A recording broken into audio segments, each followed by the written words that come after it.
Le problème, c'est que ça va un petit chalutier de pêche là, je peine en l'encre.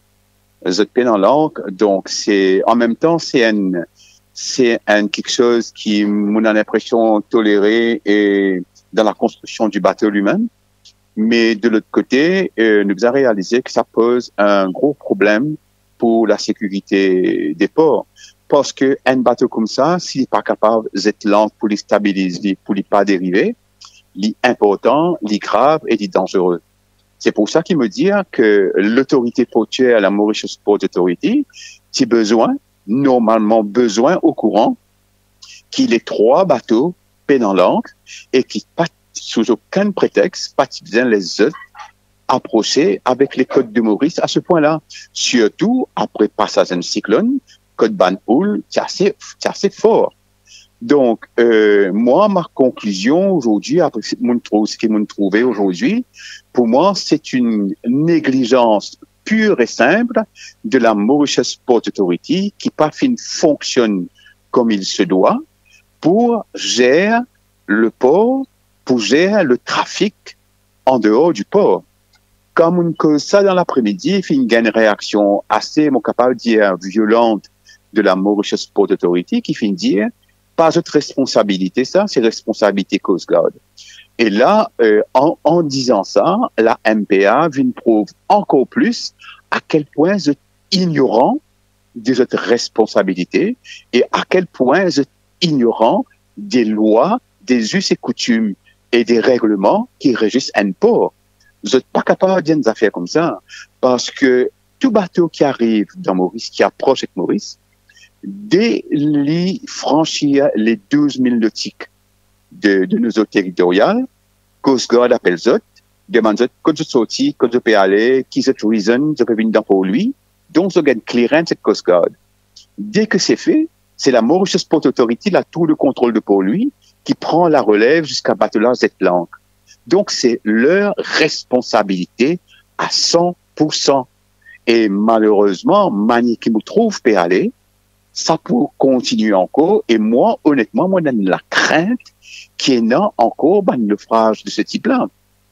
Moi, je apprendre qu'à la tout contrôle de pour lui, je tenais l'appareil qui déclenche un warning quand un bateau approche trop d'une certaine limite. Mais moi, je apprendre aussi en même temps qu'il y a un opérateur à la tout contrôle, pas qu'on service à l'appareil-là. Faudrait pas oublier que le ministre des Finances, il vient de dire que le Japon, il donne 6 millions de dollars d'équipement de surveillance de nos côtes. Et moi, je me posé la question, vient de nous ban détail sur l'équipement-là. Une année passée, mon copain attend. Donc, est-ce qu'il a l'argent fin servi pour ce ban d'équipement-là? Ou est-ce qu'il a l'argent fin servi pour autre chose? Moi, pense que le gouvernement, il a un devoir pour venir éclairer la population, parce que ce qui peut arriver dans nos pays, c'est grave. Moi, il y a 4 radios de l'Angleterre, aujourd'hui, qui me téléphonent moi, 3 radios de France, 2 télévisions et 2 journaux de la Réunion qui me téléphonent moi, pour gagner mon intervention, ce qui me passe aujourd'hui, parce que je dis à moi, c'est un record historique dans les annales des ports. Jamais un port finit comme 3 naufrages dans une seule journée. Donc, nous casse record partout. Nous casse record dans l'inefficience, nous casse record dans la négligence, nous casse record dans le je m'en fichisme, à la côte de nos pays, puis aller. Et ce port-là, moi regretté pour y aller, mais moi besoin d'y aller, le port est à l'image de son gouvernement. Le port est dirigé par le PMO, et c'est ça qui bloque le fonctionnement de ce port-là. Malheureusement, tant que cela ne change pas, pas pour qu'à sens, non, rien. Nous entendons nous naufrage encore.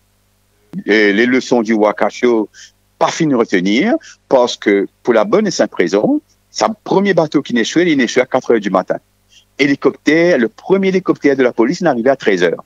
Donc, déjà, dans l'intervention, il y a un gap énorme. Et dans sa gap-là, tu es capable d'en perdre de vie. Pas oublier qu'il y a une Coast Guard de terre, quand je dis point de sable, c'est une prend un petit dinghy, pas la fronte, ça va là ou là. Moi, par contre, si tu peux faire un dinghy. Dinghy, il renversé, moteur, il sortit le bateau, il tombait, il coulait.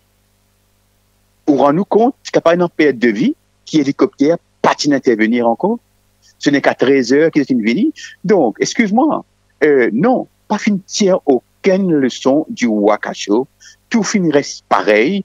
La négligence, l'indifférence. Moi, au final, arrive même à une conclusion pour poser une question. Est-ce que le gouvernement pas nous trouver qui ban naufrage, c'est un bon business pour eux?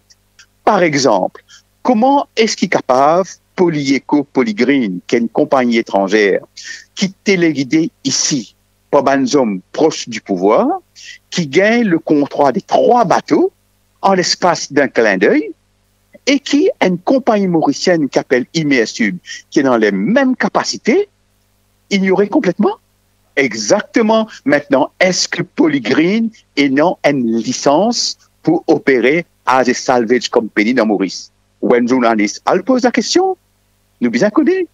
Vous trouvez? Donc, toujours ça préjugé pour penser qu'il est étranger meilleur que nous. Non, moi, je pense qu'avec Polygreen, Polyeco, il gagne plus beaucoup de commissions.